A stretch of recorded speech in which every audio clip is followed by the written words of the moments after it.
Good morning, everyone. Today we will start with new chapter, Weather and Climate. Chapter number 6. Its title is Weather and Climate. आज हम इस chapter में weather and climate के बारे में पढ़ेंगे. How can we define weather? Okay तो हम स्टार्ट करते हैं chapter. How can we define weather. हम वेदर को कैसे डिफाइन करते हैं. Weather is defined as the condition of air temperature, wind, air pressure, rainfall and humidity in the atmosphere at a given place and time.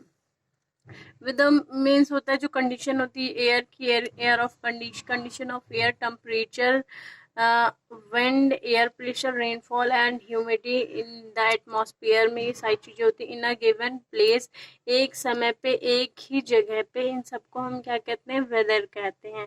Weather keep changing. Weather क्या होता है, change होता रहता है. वी में experience different weather condition in the morning. जैसे कि हम मॉर्निंग में उठते हैं तो हमें अलग तरह का वेदर, जो भी वेदर हम देखते हैं मॉर्निंग टाइम में, आफ्टरनून में चेंज हो जाता है एंड इवनिंग में चेंज हो जाता है. सनी डे में suddenly became a cloudy and windy. जैसे कि हम सुबह मॉर्निंग में उठते हैं, हम देखते हैं दिन बहुत ही सनी डे है, मीन्स गर्मी हो रही है दिन में. सडनली वो क्या होता है, चेंज हो जाता है. किसमें, क्लाउडी मीन्स क्लाउडी रे. हमें ऐसा लगता है आफ्टरनून में कि जैसे कि रेनफॉल होने वाली है और बहुत तेज से हवाएं चलने लगती हैं. तो इसे हम क्या कहते हैं, वेदर कहते हैं. Weather effect our daily activities. Weather क्या वो करता है, हमारी डेली बेस की जो एक्टिविटीज है उन पे इफेक्ट करता है. We choose clothes and our food according to the weather. हम जो भी फूड एंड क्लॉथ्स चूज करते हैं according to the weather. Weather के अकॉर्डिंग में सेलेक्ट करते हैं. See this picture. इस पिक्चर में हम देख रहे हैं अलग अलग तरीके के, अलग अलग कलर्स के अलग अलग रीजन्स हैं. ये कलर हम देख रहे हैं, दिस कलर. ये कलर क्या कर रहा है, ये कलर बता रहा है कि ये जो रीजन है वो कैसा है, वेरी हॉट एंड वेट. ये रीजन कैसा है, very hot and wait.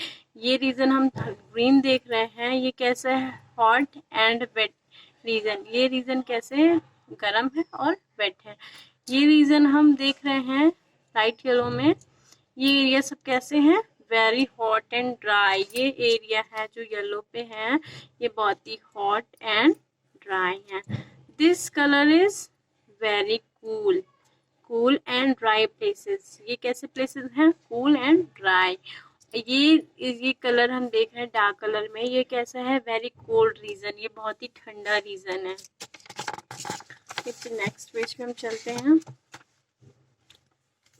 Weather condition that prevail over a vast area and for a long period of time is called climate. Weather condition कहते हैं prevail, जो vast area होता है, for a long period of time is called climate. उसे हम क्या कहते हैं, क्लाइमेट. जो एक लंबे समय तक एक ही वेदर चलता है उसे हम क्या कहते हैं, क्लाइमेट कहते हैं. Place are said to have dry, hot, wet or cold climate if they have same weather condition for a very long period of time.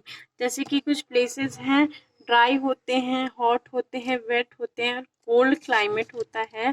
They have same weather condition. वहाँ की वेदर कंडीशन कैसे रहती है, same weather condition रहती है, very long period तक एक ही weather condition होती है, काफ़ी लंबे समय तक. उसे हम क्या कहते हैं, क्लाइमेट कहते हैं. Climate also effect our way of life. Climate क्या है, हमारी वे ऑफ लाइफ को भी इफेक्ट करता है. Our clothing, housing, transportation and the food that we eat are all influenced by the climate of the place we live. हमारे clothes, हमारे जो कपड़े होते हैं, हाउसिंग होती है, ट्रांसपोर्टेशन होते हैं, जो हम फूड ईट करते हैं, वो किससे प्रभावित होती है, क्लाइमेट से. कौन से क्लाइमेट से, जिस भी प्लेस पे हम रहते हैं वहाँ के क्लाइमेट के अकॉर्डिंग में होती है. Different place in the world have different type of climate. जैसे देश के डिफरेंट प्लेसेस होते हैं वर्ल्ड के, वहाँ के डिफरेंट तरह की क्लाइमेट्स होती हैं.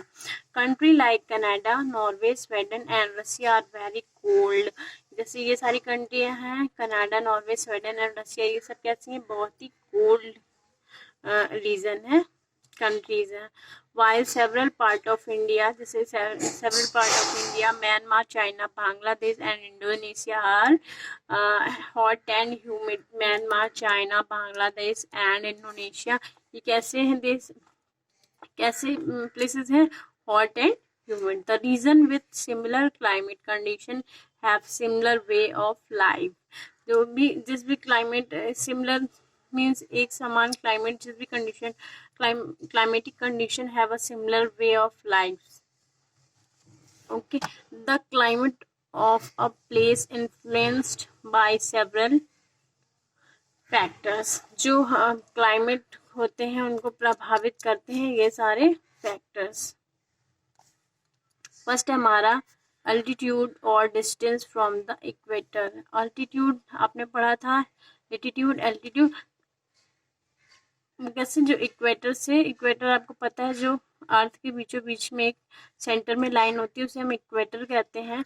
उसके अल्टीट्यूड कितना पास है, कितना दूर है, डिस्टेंस पे भी इफेक्ट करता है. Altitude for height above the sea level. Altitude sea level से कितने हाइट पे है. Distance from the sea, sea से कितना डिस्टेंस है. Humidity, direction of wind, wind की क्या डायरेक्शन है. अब हम पढ़ेंगे factors that influence climate. Climate को कैसे ये सारे फैक्टर प्रभावित करते हैं. लैटिट्यूड और distance from the equator. Latitude का इक्वेटर से कैसा डिस्टेंस जो होता है उसकी वजह से भी क्लाइमेट प्रभावित होता है. The earth surface is heated by the ray of the sun. जो अर्थ का सरफेस है यहाँ पे इस पिक्चर में आप देख रहे हैं, ये कैसे हेडेड होता है, बाय द सन रे, सन की किरणों से. Places located on the near of equator receive direct ray of the sun. जो भी इक्वेटर के नियर जो प्लेसेस होते हैं, ये है ये लाइन देख रहे हैं, इसे इक्वेटर कहते हैं. इसके जो नियर प्लेसेस होते हैं वो सन की डायरेक्ट रेज यहाँ पे पड़ती हैं. While places near two poles receive a slanting rays of the sun. जैसे कि हमने देखा इक्वेटर पे डायरेक्ट रेज यहाँ पे आती हैं, डायरेक्ट किरणें सन की इक्वेटर के आसपास के एरिया में पड़ती हैं. लाइक वैसे ही north pole and south pole, जो ये टू पोल्स हैं, ये receive the slanting rays of the sun. यहाँ तक क्या है, जो सूर्य की किरणें हैं वो लेटी हुई पहुँचती हैं, डायरेक्टली नहीं पहुँचती हैं. आप देख रहे हैं नॉर्थ पोल में भी और साउथ पोल में. Slanting rays of the sun have a travel through a greater distance and hence. जो स्लेटिंग लाइन है, स्लेटिंग रेज है सन की, वो बहुत ही ग्रेटर डिस्टेंस कवर करती है नॉर्थ पोल तक पहुंचने के लिए. Hence lost most their heat. और ये इनकी जो हीट होती है वो काफ़ी लूज हो चुकी होती है और काफ़ी कम हो चुकी होती है as compare to direct rays. इसकी कंपेयर में यहाँ की जो रेज होती हैं वो काफ़ी जो हीट होती है उसकी लूज हो गई होती है, मीन्स इतनी गर्म नहीं होती है. That travel to shorter distance. जैसे कि ये रेज है वो शॉर्ट डिस्टेंस कवर करती हैं और ये लॉन्ग डिस्टेंस कवर करती हैं. And hence retain most of their heat. और so the closer a place is the equator, the hotter it is the climate. जैसे कि सन की रेसेस यहाँ बहुत जो रे होती हैं काफ़ी लॉन्ग डिस्टेंस कवर करती है और उसकी जो हीट है वो लूज हो चुकी होती है, मतलब उतनी गर्मी नहीं रहती है उसकी हीट में.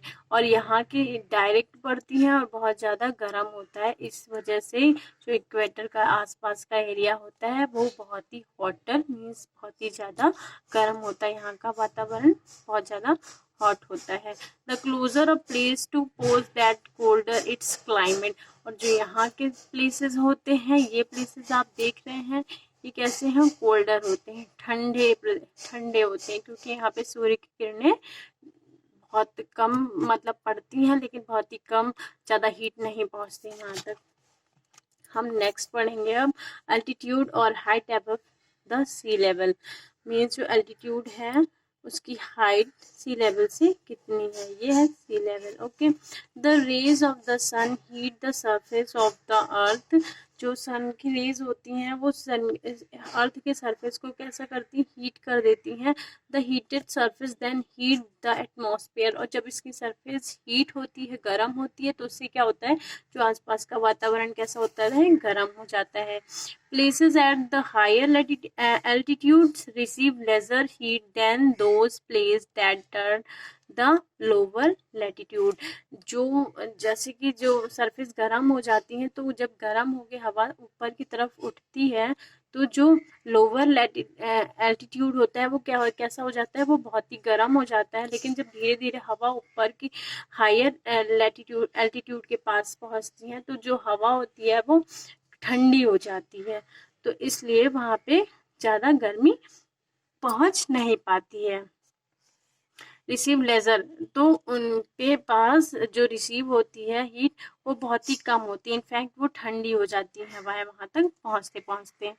Place that are lower latitude, hence the temperature are the higher latitude are lower than in the planes.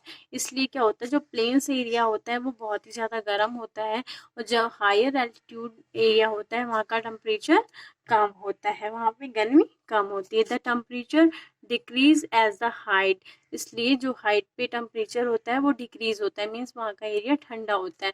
Of land increase, और जो लैंड एरिया है वहाँ का जो टेम्परेचर होता है वो हाई होता है, इंक्रीज होता है।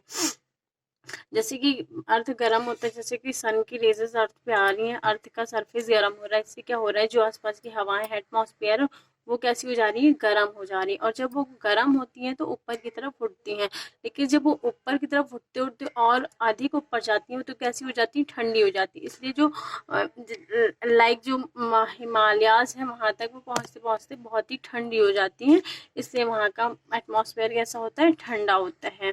This is the reason why hill station are cooler, एक यही रीजन है जिस वजह से हिल स्टेशन कैसे होते हैं, ठंडे होते हैं। Than plain even the summer, than plain even the summer, like plain summer में गर्म होते हैं और वहां पे ठंडी होती है। Most peak in the Himalayas mountain are covered with snow, जो माउंटेन की पीक्स होती हैं वो किससे कवर्ड होती हैं, स्नो से कवर्ड होती हैं।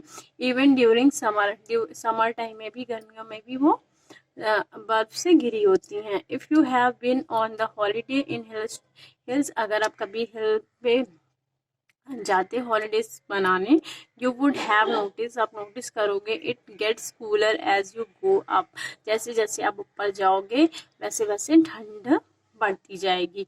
फॉर एग्जाम्पल दार्जिलिंग, एक एग्जाम्पल है, हम दार्जिलिंग को लेते हैं। At a height of 6982 feet above sea level, ये दार्जिलिंग की हाइट सी लेवल से कितनी है, 6982 फीट ऊपर है। इस कूलर, और वो दार्जिलिंग इसलिए वहाँ ठंडा होता है। Than Delhi which is the at sea level, और दिल्ली कहाँ पे है, सी लेवल के पास में, तो इस वजह से दिल्ली गर्म होती है। Distance from the sea level, ये हम नेक्स्ट वीडियो में स्टार्ट करते हैं।